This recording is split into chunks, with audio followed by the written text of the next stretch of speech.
جائزة سيأمانك كالدين لنزكاك حمايانة بزين شون هالشي لجامعة مطرح كذي أما من مطلبك أداشم كذي الزو لا مطلبك هاك حمو أفرمي قرآن كتاب تزكية وتعليم است بعضی کشی‌ها نوع اساطیری هست پس یک به تناسب احوال نسل اول تدریجاً و با تکرار مسائل آموزشی و پرورشی از جهات مختلف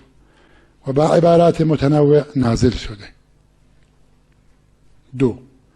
برای آینده ها اگر درست در شرایط مستمر اسلامی بیایند و پرورش شوند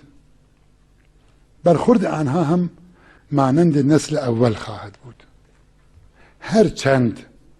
آن احوال دیگر به طور جاری وجود نداشته باشد رازی از حکمت های اختلاف تدوین با نزول همین تفاوت احوال آینده است و ما یبدئ الباطل و ما یعید یعنی همان باطل دوران نسل اول زیرا برای عهد است. 3. نسل های آینده که از شرایط درست جامعه اسلامی بیگانه اند و در جامعه شبه اسلامی و یا غیر اسلامی با صور گوناگون هر کدام رشد می‌یابند اگر بدون فراهم شدن شرایطی پرورشی و آموزشی اسلامی متناسب با احوال جامعه و با استفاده درست از قرآن به حسب اقتضای تحول در همان احوال به مطالعه و ترتیل قرآن بپردازند به مجموعه عبارات مقصد نامعلوم و تکراری و بی پیام و کاربرد برمیخورند. دقت کن لم موضوعه غیر باور من هست بابا فریق مسائل بناودین که ایسا هست اشی بندلاو 4. اگر خدا برای جامعه ای طبق وعده سابق بالخیرات بفرستد روش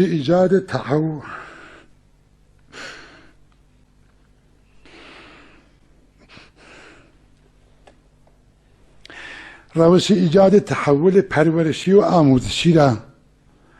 باید به تناسب اقتضای احوال جامعه از قرآن استنباط کند و به تناسب آن آیه ها را القا نماید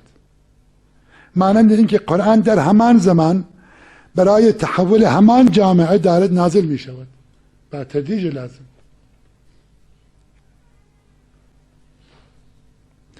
وقف بي خوي سابق بالخير لتهوى آثاري قالك يا بيجي هنا كدين شونا يبايش اسكا بيجي من كم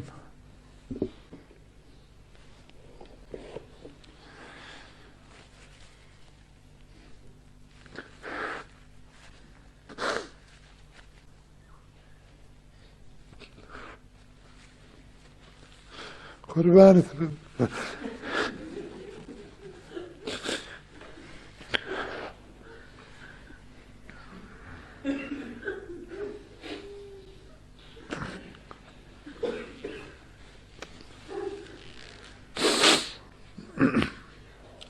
قرآن کتاب تزکیه و تعلیم است پس یک به تناسب احوال نسل اول تدریجاً و با تکرار مسائل آموزشی و پرورشی از جهات مختلف و با عبارات متنوع نازل شده. 2.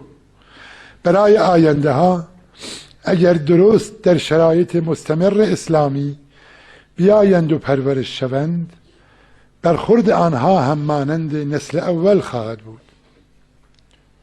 هرچند آن احوال دیگر به طور جاری وجود نداشته باشد رازی از حکمت‌های اختلاف تدوین با نزول همین تفاوت احوال آینده است وما يبدئ الباطل وما يعيد. يعني همان باطل دوران نسل اول، زیرا برای عهد است. 3. نسل های آینده که از شرایط درست جامعه اسلامی بیگانه اند و در جامعه شبه اسلامی و یا غیر اسلامی با صور گوناگون هر کدام رشد می‌یابند، اگر بدون فراهم شدن شرایطی پرورشی و آموزشی اسلامی متناسب با احوال جامعه و با استفاده درست از قرآن به حسب اقتضای تحول در همان جامعه، یعنی اگر بدون فراهم شدن شرایطی پرورشی و آموزشی اسلامی به مطالعه و ترتیل قرآن بپردازند، به مجموعه عبارات مقصد نامعلوم و تکراری و بی پیام و کاربرد برمیخورند. 4. اگر خدا برای جامعه ای طبق وعده سابق بالخیرات بفرستد، روش ایجاد تحول پرورشی و آموزشی را باید به تناسب اقتضای احوال جامعه از قرآن استنباط کند و به تناسب آن آیه ها را القا نماید. مانند این که قرآن در همان زمان برای تحول همان جامعه دارد نازل می شود با تدریج لازم.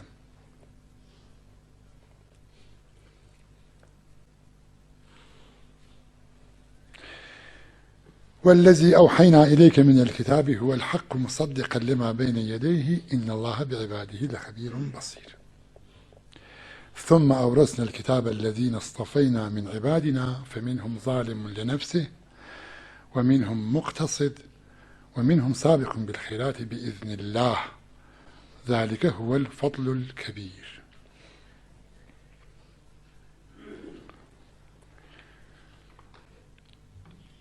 دوای او نسله ام وظیفه که قرآن کتێ و تزکیه و تعلیمه، ام وظیفه که متناسب لتك احوال الجامعه مسائل پرورشی و آموزشی قرآن استنباط که و متناسب لتك نیاز جامعه و وضع جامعه تشخیص با کام آیه بو كام زمان بو كام جيه بو كام مطلب مطرحي كار السابق بالخيرات